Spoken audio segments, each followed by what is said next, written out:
What's up, y'all? One Piece One Life here, and guys, I have a question. If I were to ask you, who is your favorite Vice Admiral in the story? Who would you say? I'm assuming the majority of you would either say Garp or Smoker, or maybe some of you who actually know Ball would say Tsuru. And all of those would be valid answers. But you know who you wouldn't say?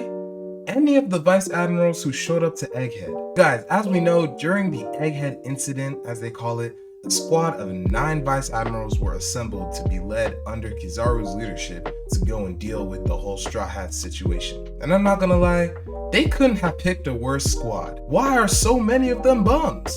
Like, I was actually thinking about it, and it bothers me. You have such great picks, but you choose these guys. Now, that isn't to say that they don't have their own merit in their own ways.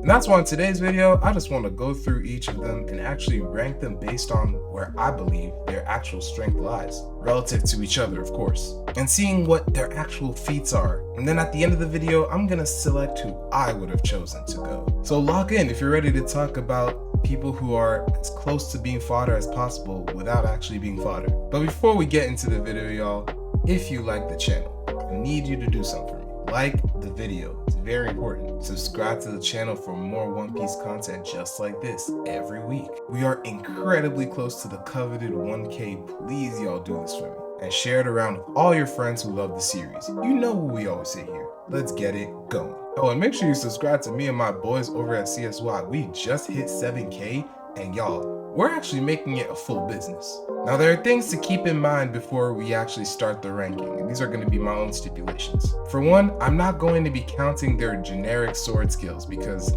the majority of Vice Admirals just have random swords, but usually we don't actually see them using them. So unless we actually see them being somewhat proficient in it, I'm not going to count that. That's part of where they're ranked. I'm also not going to be taking the baseline hockey as, where they should be ranked, considering that everyone in the Vice Admiral class and above actually needs to be able to do at least that as a prerequisite. But with all that out of the way, we can finally start. In 9th, dead last place, we have Guillotine. And this guy, wow, he sucks. His method of fighting isn't a devil fruit or anything. No, nothing actually interesting. He just has a weird curved blade lodged to the top of his head for reasons, which he can kind of use as a boomerang and just like launching it, and then it comes back to him. And that's it. It's a boomerang blade. There's literally not much more that I can say about this guy. Like, we don't even see him coded in hockey or anything special. In fact, I think we only see him use it maybe once before he's relegated into his place as fodder. So for that, he has to go in the last spot. Now, coming in at number 8 is somebody who, honestly, if you switched him and number 9 and said they're interchangeable, I wouldn't blame you. The other biggest disappointment, Hound. And y'all, in the Egghead arc, Hound literally did not do anything. Unless I'm missing something, which is possible, tell me when he fought. I don't think we saw him throw a single punch. His only notable ability is that he has a devil fruit pretty aptly named for his character, the dog fruit model Hound. But here's the thing. We literally do not see it. Not once on page do we actually see him activating and using this ability, which may lead you to asking how we even know he has it. And that's because Oda revealed it in an SBS. That is never a good sign. And I mean, even though the others' powers were like somewhat explained in the SBS too, at least we saw them in the manga to some degree. The only reason that I'm putting him above Guillotine in my books is because as a Zoan user, he theoretically should have buff stats across the board. So he's gonna be at number 8. But again, if you want to switch him in Guillotine, I wouldn't blame you. Now at number 7 is the one guy whose name I forgot and literally had to search up, Tosa. The big burly dude with huge arms and a belly like a battleship. He low-key reminds me of Stoic the Vast now that I think about it.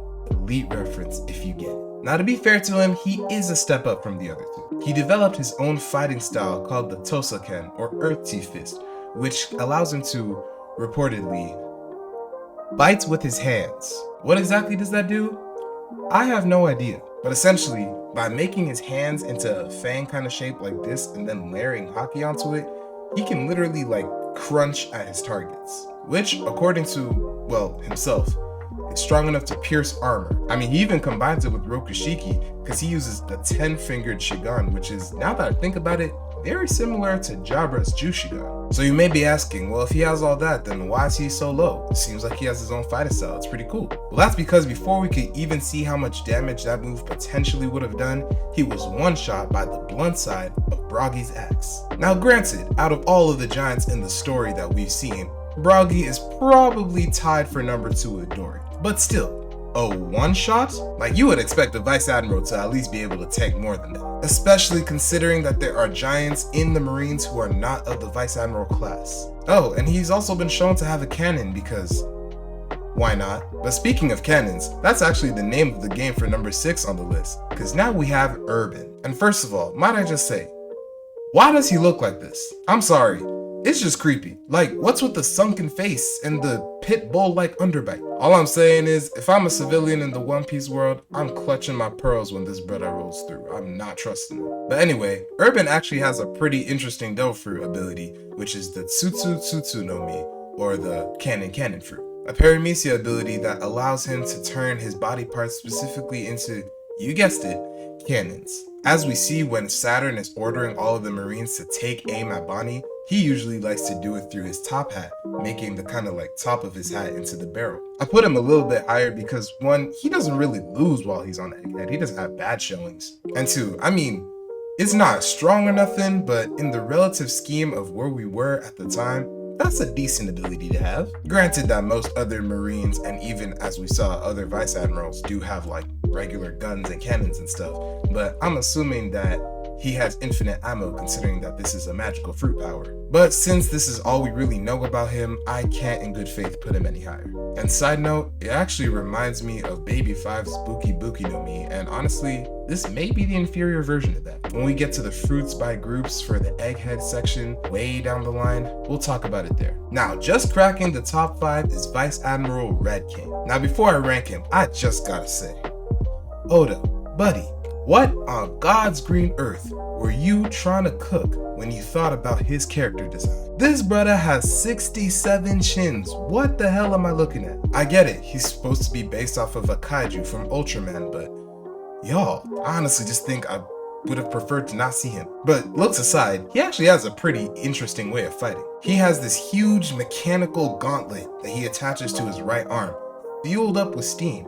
And using his steam knuckle move, he can literally attack with a high pressure punch. Ability wise, it seems to work under the same mechanics as Han, the Five-Tails Jinchuriki from Naruto, and his steam powers. And I mean, fair enough to him, it was able to one-shot one of Vegapunk's mechanized sea beasts. So look, on one hand, that's pretty strong you'd say, but on the other, he was also one-shot by Frankie. Now, as I say that, I am actually of the opinion that Frankie's strength is consistently criminally underrated in the community. And so, you know, him being one-shot by Frankie shouldn't be like brushed aside. But for a Vice Admiral, we would unfortunately expect more. Now, number 4, we have Doberman.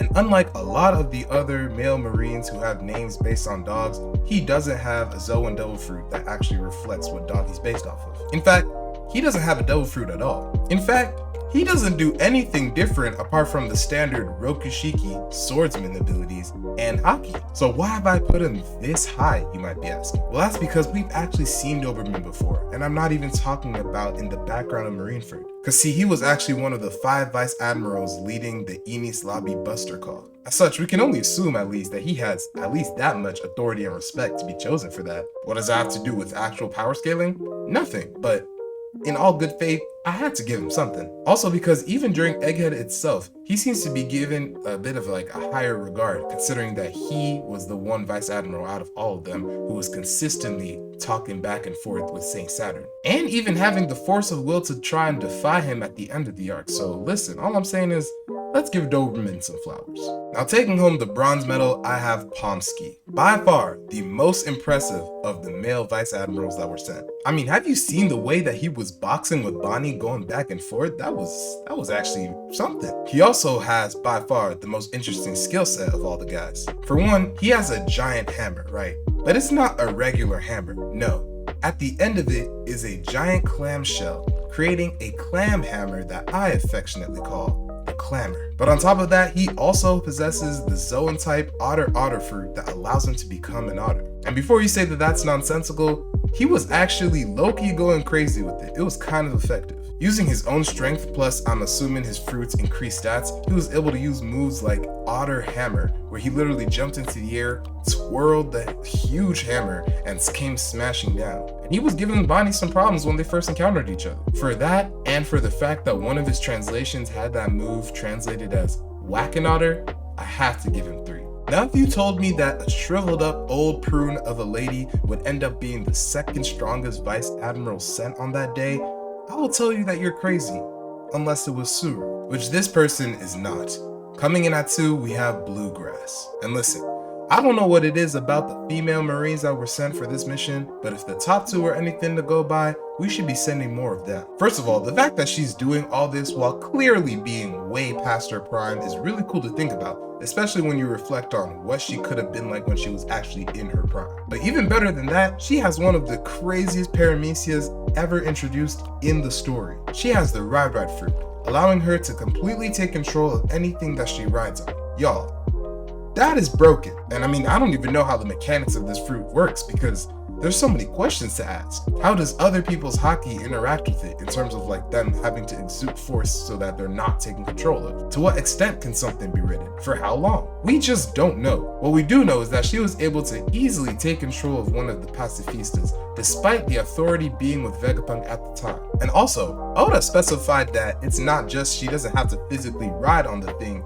to control it, anything within her hockey range also gets controlled. That's just busted. Oda really made an old lady cracked in the SBS. But at number 1, and this should be a surprise to no one, we have Doll. And no, it's not just because she is a hot goth girl. Doll is a pure martial artist, but damn is she strong. When she first landed on the island, she straight up one-shot kicked a pacifista into the ground, Sanji style. Specifically, it's noted that her fighting style is called Soul of Rock. Now, what this actually does and whether it grants her any different abilities than just, regular fighting, I have no idea. But she does have a move called Rock and Roll Blaster, a gatling of hockey-clad punches that was able to overwhelm and one-shot Kashi, who, keep in mind, is an original member of the Giant Warrior Pirates, and thus within the top 5 strongest of all giants that we've seen in the story. So yeah, it's no surprise that with the strength that these 2 had, they were definitely picked for the mission. But honestly, besides the 2 of them, I would personally chalk this up to a complete failure. One thing's for sure, if I was Sakazuki, I'm selecting a much better team. In fact, here are the 9 Vice Admirals that I would personally choose to go. Obviously not including the big guns like Suru or Garp or Smoker because they were doing their own missions at the time. For one, I would definitely keep Doll and Bluegrass, that's for sure. My 3rd pick is going to Momonga. I'm not gonna lie, if you've been in the One Piece community for any longer time that boosts you from being a casual, you know exactly how strong Momonga is. Consistently portrayed as one of the highest, of the, relatively no-name Marines. Sword skills out the wazoo, and I mean that mustache? My 4th pick is going to Onigumo. He, alongside Momonga, were 2 more Vice Admirals at Enies Lobby, and he actually has a spider zone, which allows him to grow more arms so that he can actually have multiple sets of guns, which is really cool. Now say what you want about his attitude where he was shooting his own men, because he's definitely absolute justice.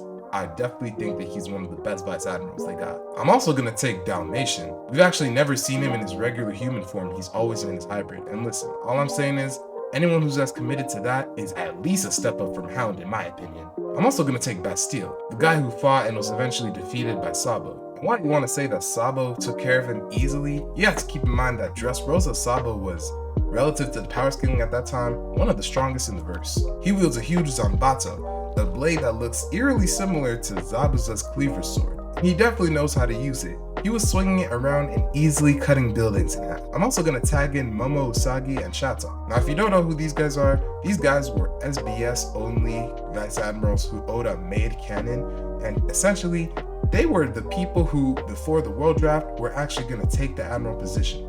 Yeah, you can't just drop a bomb like that and not say anything at all after that. So I'm like, at this point, we have Vice Admirals in the bank. Why not show us what these guys can do? And then finally, I'm choosing Lons. Probably the strongest of the Giant Squad. That's because, listen, if we're picking people, why not send a Giant or 2 down there? So that's my selected team. I still think that they would lose to the Straw Hats. However, I don't think it would be anywhere near as embarrassing as what happened there. But y'all let me know, Was my selected team actually much better than Sakazuki? Should I really just be the Fleet Admiral? How did you guys feel about the Vice Admirals that we got? And who would you choose if you were in charge of the organization? Let me know all that and more in the comments below. Well, that's the end of the video, y'all. But before we go, like it, subscribe, and share it around with all your friends who love the series, or anime and manga in general. Remember, I'm trying to build a community, but I need your help to do it. That's gonna be all for me. I'll catch you on the next one. And always remember, one piece, one life. And real quick before I go, guys, clap it up for the new setup. I'm gonna be here for the next 2 months about, and you know what? I'm excited.